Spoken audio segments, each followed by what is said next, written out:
Welcome to the ChairLife podcast with Tom Cuthbert.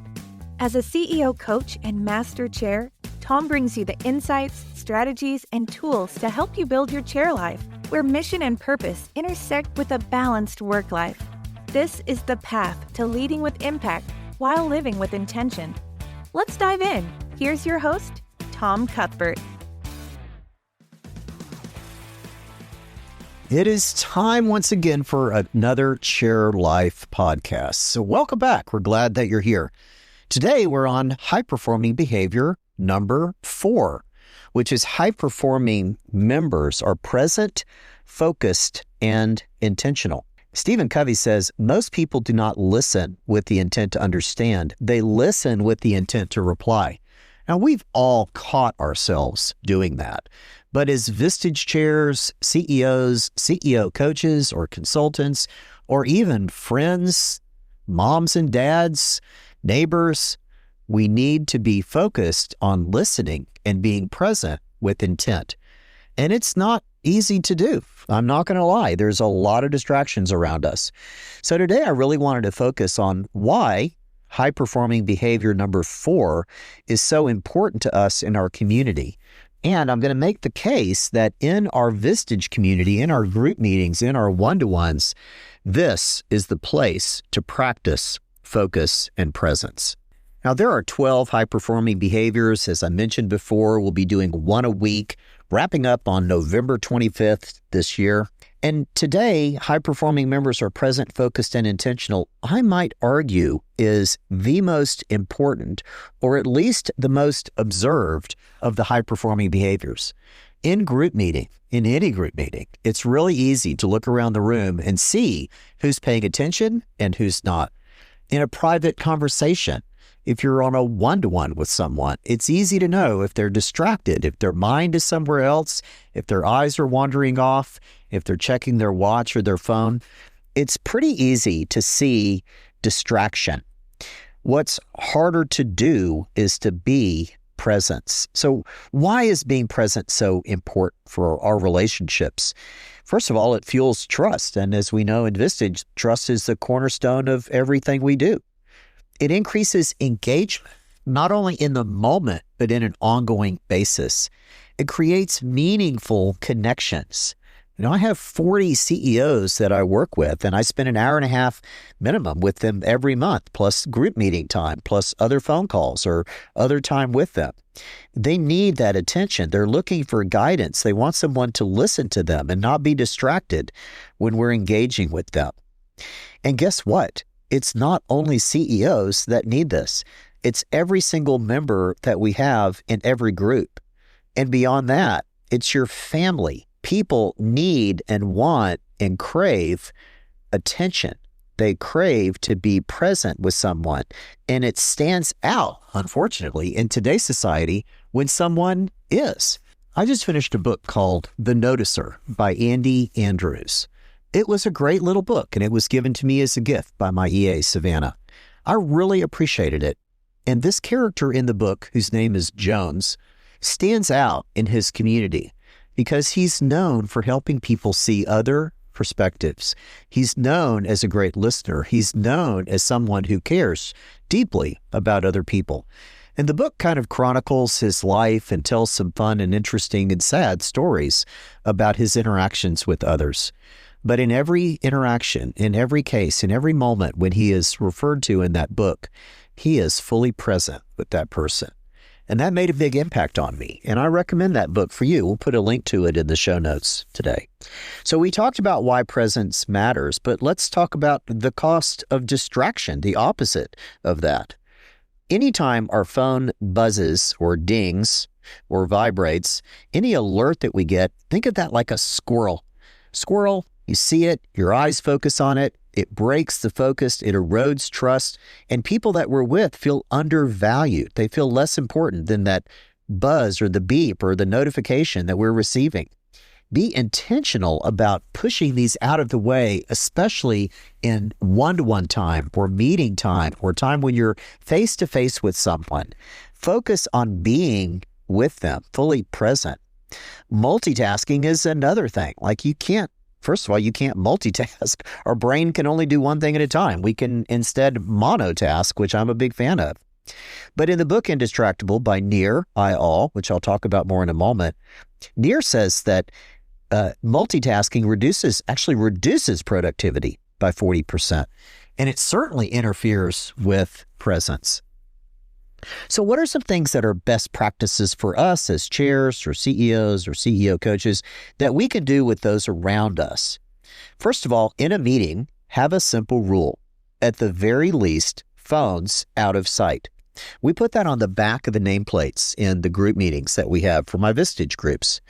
I remind members when I'm starting the meeting and introducing a speaker or setting up our executive session time that phones need to be out of sight. They need to be turned off, ideally, and at the very least on Do Not Disturb. And I would much prefer it if a member needs to take a call or they have a spidey sense goes off that says, you know what, something is happening, I need to step out. Please do. Step out. Do it in the hall. Do it in the courtyard, but don't distract those around you. I also have rules for our accountability teams and lunch buddies when they meet with each other. I give them instruction on what they need to do, and I remind them that the place to practice presence is in Vistage, in our group meetings, in our one-to-ones, and in our accountability teams. You can also set boundaries around this. For me, I check email 3 times a day, and I'm fine not checking it more than 3 times a day because I'm used to that. And that allows me to not be curious about what's in my email. I don't have to wonder about it. I don't need to do it. I've just kind of structured my life so I don't get drawn or sucked into that. I also calendar everything, and that allows me to know that my work comes to me, as we've talked about before. My EA helps me with this, and she knows to guard my time, which means guarding my attention. And then we practice active listening. Ears on, haste off is a great phrase that I like. That helps us know that we need to turn our ears on and we need to slow down and listen and look and really truly understand what someone is saying to us and how they're saying it. Prep intentionally. Before a meeting, read your notes from the last meeting. Prepare for group meetings, prepare for one-to-ones, prepare for any topic before you meet someone so that you know what it is that they need from you and you have context on what it is that they're telling you. And lastly, life balance. So taking time off, building your work schedule so it's not overburdening you. You're not working 12-hour days or, working with no breaks. Take breaks during the day. Walk outside. Go get a drink of water or a snack. Do like I do and take a nap in the afternoons to be refreshed. But we need to know that by guarding our time and building recovery time around it, whether that's a short break, 20 minutes between one-to-ones and a walk outside, or taking a sabbatical month like I do in July, taking that time off and being fully focused on the people around us at that time helps us be more present when we get back to our work world. I've shared quite a bit about my dad in these podcasts, and probably like you, our parents were a huge influence in our life. But focus is one thing that he was extraordinary at as an engineer and working on NASA programs and communication systems. He was a monotasker to the extreme, and he was focused so deeply on the things that he was doing. You could shoot a firecracker off next to him and it wouldn't faze him. And I learned from that. I learned from Dad that being focused has great value. It's being present. And in our work as chairs, it's a non-negotiable. We have to be present and we have to avoid distractions. Now, I mentioned the book Indistractable a few moments ago, and I've talked about it previously. This book is by Nir Eyal. We'll put a link in the show notes. I read the book in October 2020, right in the midst of COVID. And in doing so, at the very end of the book, there was a link that said, if you would like to set a call with the author, click here. So I went to the website, and the next available call was in July 2021. So I waited 9 months very patiently, knowing that I would have a chance to have a 15-minute phone call with the author. Nir and I talked for that 15 minutes, and he was interested in the work that I did, and I was very interested in his. We talked again for an hour after that in a scheduled call, and I ended up hiring him. I knew that being indistractable, being fully present, being engaged with people around me was not something that came naturally to me. And yet, it was critical to my success as a Vistage Chair and, quite honestly, success in life. So Nir worked with me for several months and taught me a great deal. I highly recommend the book. He has a great podcast. He also has a newsletter that's very helpful. Really lean in and take the advice that he has on how to be and live an indistractable life. And I think you'll find tremendous value in that. One thing that came out of that coaching with Nir was what to do with the devices that distract me the most when I'm not at work. He reminded me that when I get home, I don't need my phone. I don't need my watch. I don't need notifications and alerts. And so I have a habit. When I walk in the house, I take off my watch and I put it on the charger. I take my phone out of my pocket and I put it on the charger and I leave it there. And I use the filtering functionality on my iPhone to block out any call that's not from family or a close friend. And this has worked great for me. It's a simple way to guard my time and guard my presence when I'm with the people that I care about the most. So thanks for listening, and I hope that you listened with intent. I hope you'll take some of these suggestions, whether it's reading Indistractable or taking off your watch and putting away your iPhone when you get home, to lean in on being fully present and engage with those around you. The benefit is not just for those that we engage with, but it is for us. It makes us better at what we do and better as a human being. Now it's time for Tom's tips and tricks to optimize your productivity and your chair life. Now, like many of you, we have been leaning in heavily on AI. Now, I remember the internet revolution when it happened around 1990 and the way the internet took off and the number of companies that literally changed the world. And it's not just that revolution that happened with technology. You can go back many generations. Walter Isaacson wrote a fantastic book called The Innovators that goes all the way back to Babbage and the beginning of the computer in the 1800s and earlier. It's amazing history, and each of those major innovations have changed society and the way we work. Well, I am fully convinced that AI is one of those major innovations that's going to change the way we work. And so for my tips and tricks section today, I thought I'd share with you how I'm using it as a Vistage Chair and offer you some prompts that I use in our chair practice to help grow our practice and help serve members better. First of all, you just kind of have to pick a platform. Now, I chose Grok.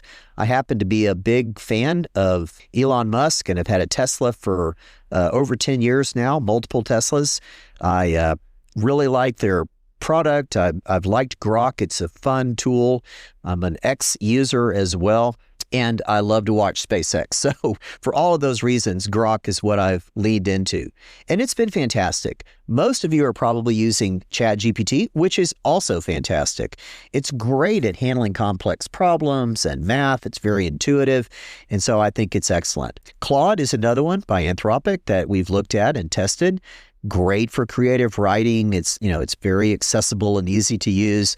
And then Google has done a good job of building in Gemini to all of their workspace tools. And periodically I'll use that one as well if I'm working on a Google Doc or a Google Sheet. All of those products are great, and there are others out there that you probably know more about than I do. But for me, I just picked one and began to build in it. And what we've done is I've really thought about how can AI help me all the way through my practice. And so I begin with member selection, and I'm going to step you through different areas of member selection, onboarding, group meetings, and then a couple of bonus things that I use for AI. And at the end, I'll run through some prompts for you, and we'll put a full list of those prompts in the show notes, so you'll have all 10 of them if you find that to be valuable. The first process that I use is member selection. And so I can ask Grok to build a list for me of San Antonio CEOs in key sectors, maybe a new CEO in the last 6 months, There was an article that came out just this week that hospitals in San Antonio, 7 of them, have new CEOs. And of course, a new CEO is someone that's a first-time CEO perhaps and would be a great Vistage candidate. So I use it for member selection by having it review local news sources, company websites, business journals and articles and press releases, searching for specific terms around finding a new CEO or a company that has set a new record or won an award or whatever it might be. It's been great at identifying candidates for us that we then go into my Vistage and research and decide if it's a prospect for us.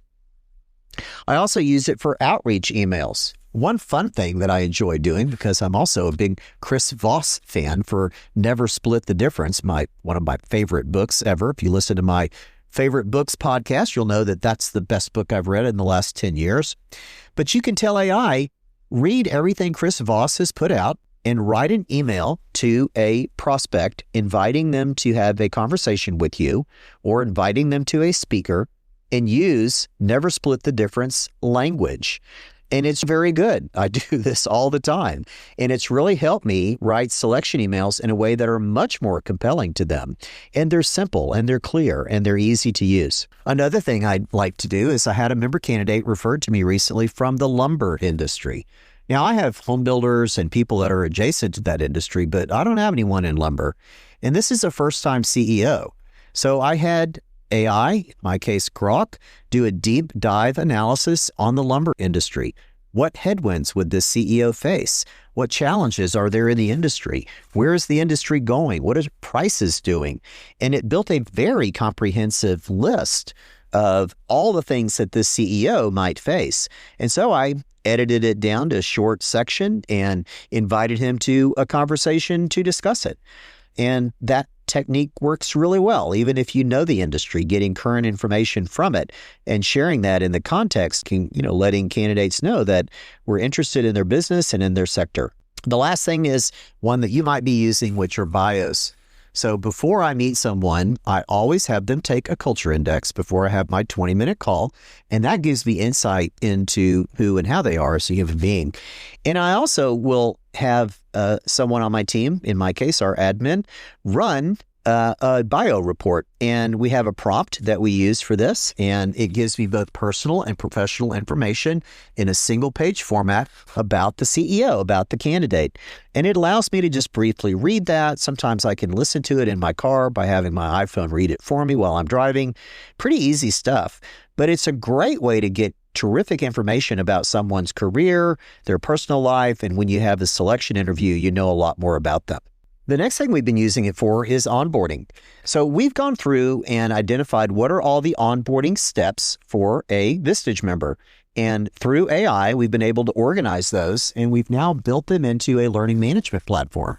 So new members coming into our community, regardless of the group, will enter the learning management platform and step through each of those steps, each of those documents that we need filled out, their contact information, their spouse's email address for retreats, all of those things. And AI has helped us organize that information and has helped through the learning management platform, making onboarding much easier for us. And then the last category are group meetings. And there are a number of ways we use it here. I take member check-ins. All of our key groups and CEO groups are pretty good about doing the check-in on my Vistage. I literally take that PDF and I upload it to Grok. And I have a prompt that just simply says, hey, tell me, what are the recurring challenges that are happening here? What are the issues where there is a score of 6 or below that is something that we might need to pull out to issue process, and then force rank those based on the lowest score. I'm doing this month in and month out, and I'm keeping an archive of this, which in the future I can cross-reference those different silos of information, if you will, to see recurring issues at the end of the year. This information is really helpful for me, and it makes analyzing the check-in and finding those recurring issues really easy. The other thing we're doing is I've been using Fireflies.ai, which is a very handy little AI recording tool that is on my iPhone. It also, of course, can join meetings, but we pull it out and when we're issue processing, Fireflies captures the issue and builds it into a simple report that I can then put in our WhatsApp community and send it straight to our group members in a confidential setting.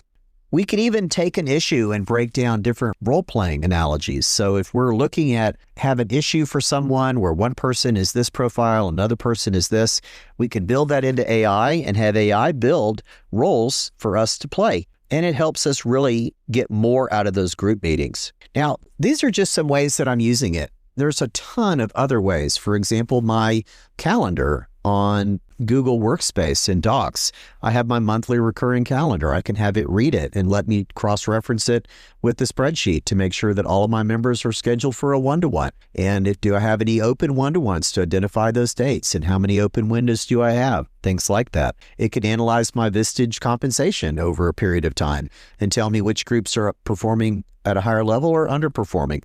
It is pretty much unlimited as to what you can do with it. So all that to say, I hope that you'll lean in and maybe share back with me some of the things that you're using AI for to build your practice.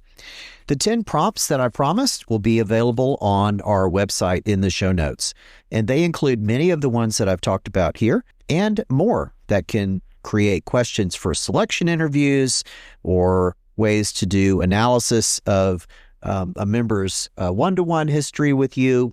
It's unlimited. So lean in. I hope that you'll find the prompts helpful, and I appreciate you listening to the ChairLife podcast.